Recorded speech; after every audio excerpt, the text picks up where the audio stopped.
Ben, aujourd'hui, on se retrouve en fait pour le téléchargement et l'installation d'un nouveau logiciel qui est bon, Primavera P6. C'est un logiciel de gestion de projet.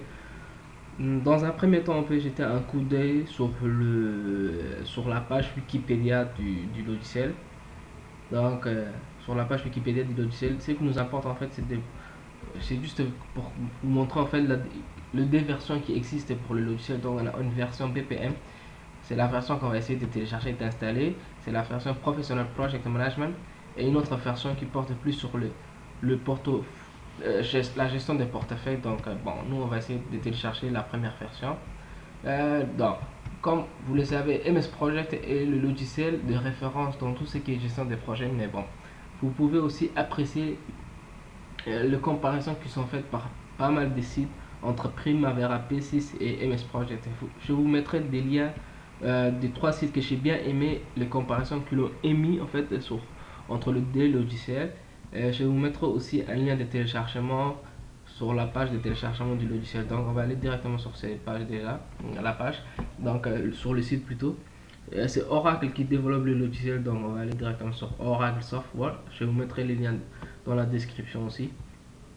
Vous n'aurez qu'à cliquer là-dessus. Donc une fois que vous êtes sur la page d'accueil de l'Oracle, vous demande de vous enregistrer. Bon, moi personnellement, je me suis déjà inscrit donc chez l'enregistrement, mais bon, je vais essayer de vous montrer en fait l'inscription. Bon, c'est classique, on sait tous comment s'inscrire, mais bon.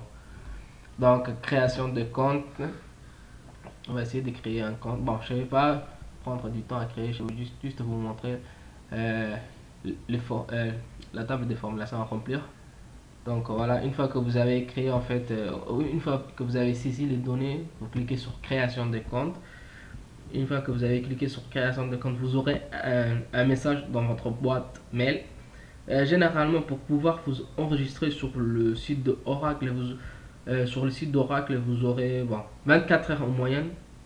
Généralement plus de 24 heures même. Bon, allez, disons 24 heures. À partir de 24 heures, vous aurez l'accès au site. Donc, vous n'aurez pas un accès directement juste après avoir inscrit en fait. Donc, il faudra attendre 24 heures pour avoir l'inscription. Moi, je l'ai déjà en fait. Donc, je vais m'inscrire pour continuer pour la vidéo et pour continuer aussi le téléchargement. Donc, sign in, j'ai déjà un compte. Donc, voilà, non, bon.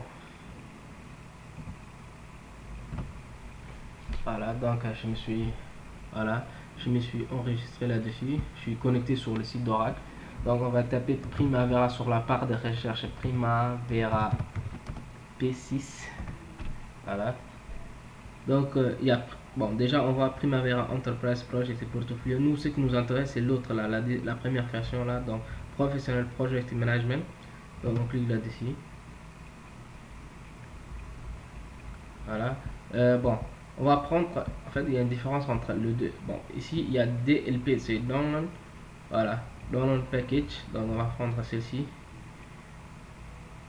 Voilà, Project Professional Management, c'est ce qui nous intéresse. Donc, on clique là-dessus.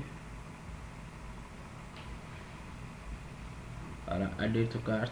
C'est ajouté. Donc, on clique sur Select Software. Ok. Là, ok. Bon, là, il me demande le système d'exploitation de votre machine. Donc, moi, c'est une machine sur 64 bits. Ok.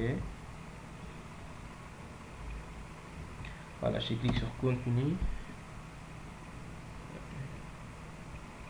Là, c'est le contrat entre Oracle et vous. Donc, on clique sur I have review. Continue.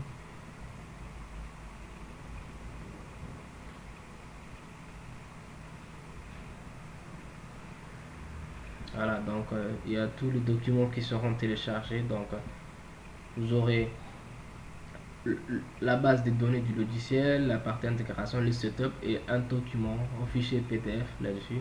Donc, vous cliquez sur Download. Il faut que tout soit coché. Il faudra pas fermer en fait cette page là tout au long du téléchargement parce que c'est à ce niveau là, c'est à partir de cette fenêtre que le téléchargement se réalise. Donc là il vous demande dans quel dossier le logiciel sera mis, donc le dossier de destination.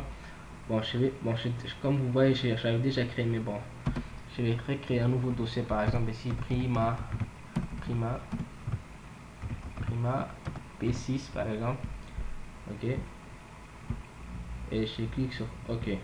Donc en premier temps, avant de lancer le téléchargement là, il y aura en fait un téléchargement d'un petit logiciel qui vous permettra de télécharger le logiciel Primavera. Donc c'est un petit bon là en fait il a commencé directement le téléchargement de Primavera, mais normalement il y a un petit logiciel qui s'installe en fait avant celui-ci. Vous n'aurez qu'à cliquer sur oui et l'installation sera faite. Donc moi j'ai annulé en fait l'installation, c'est pas la peine. On se retrouve juste après le téléchargement fini, une fois que le téléchargement est fini. Donc je vais laisser continuer ça. Une fois le téléchargement terminé et que vous aurez un dossier sur votre bureau, là où vous avez créé le dossier. Donc j'ai fait, bon en fait j'ai seulement des IP en fait, les contenus, j'ai extrait les contenus des différents lignes rares. Donc il y a celui de la base de données et bon, nous ce qui nous intéresse d'abord c'est celui du setup. Donc on clique sur setup. Bon, pour ceux qui s'y connaissent déjà pour le logiciel, ils peuvent aller dans Advanced Menu, on va essayer de rester sur Typical. Sur Typical, donc on clique sur OK, installe. Là, ça va installer bon, le logiciel, donc on clique sur oui. On attend un tout petit peu, bon, je sais pas, ça va prendre 2-3 minutes, je pense. Donc, on se retrouve juste après. Bon, je vais mettre pause la vidéo le temps que ça. Une fois l'installation terminée, en fait, on arrive sur cette fenêtre là. Run Database Configuration, bon, on va essayer de configurer la base de données. Donc, c'est en fonction du dossier déjà qu'on a. Donc, on clique sur OK.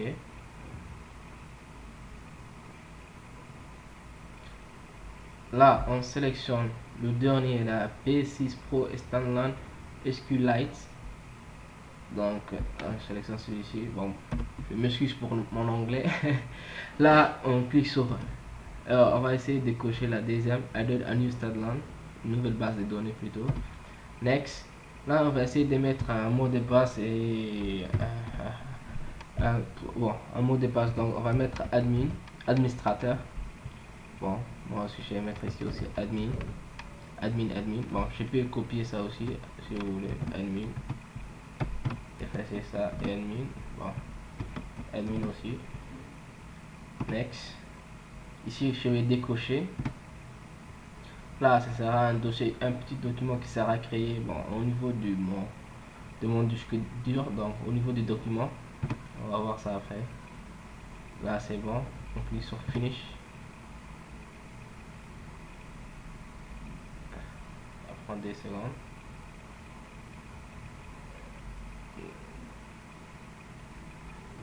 Et c'est bon, en fait. Hein, une fois que l'installation est finie, donc voilà, donc le logiciel s'est installé. On va essayer de lancer Alpador. Non, pas plutôt Alpador. Qu'est-ce que je fais? Voilà, Oracle plutôt. Voilà. Donc je vais créer un petit raccourci sur mon bureau. Ça sera mieux comme ça. Sur mon bureau. Voilà. J'ai double-clic là-dessus. Administrateur, donc j'avais mis un mot de passe, donc admin. Là, bon, pour ce qui est des langues là, bon, je vais mettre français évidemment. La base de données c'est celle qu'on avait créée, donc je clique sur OK.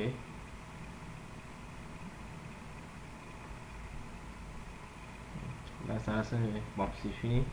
Là, c'est le lancement. Là, bon, ça c'est pas vraiment un problème, c'est juste au niveau du logiciel qu'on va régler parce que c'est un petit. C'est les préférences en fait en fonction des différents types de projets là. Faudra choisir l'administrateur en fait des projets et tout. Donc c'est pas un truc, c'est pas vraiment un problème. Donc on peut cliquer sur OK. Ça vient, ça prend quelques secondes. Et voilà. Donc vous avez le logiciel ici. Donc au niveau des par exemple à propos du logiciel. Voilà, Primavera la version 17.12.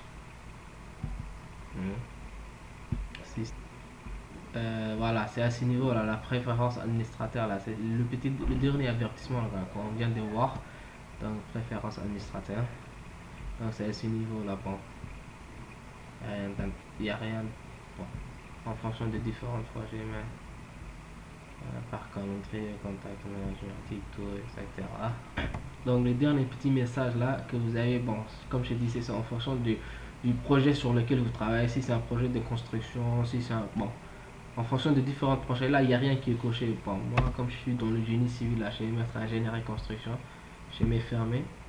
La modification apportée à la sélection des secteurs prend immédiatement effet. Ok, ok. Je clique sur OK. Moi, bon, là, je vais le faire sortir. Fait. Donc, vous voyez ici le nom du projet, là, devient entreprise EPS comme identifiant. Maintenant, si je ferme et que je relance le logiciel, par exemple, je n'aurai pas admin français et tout, ok.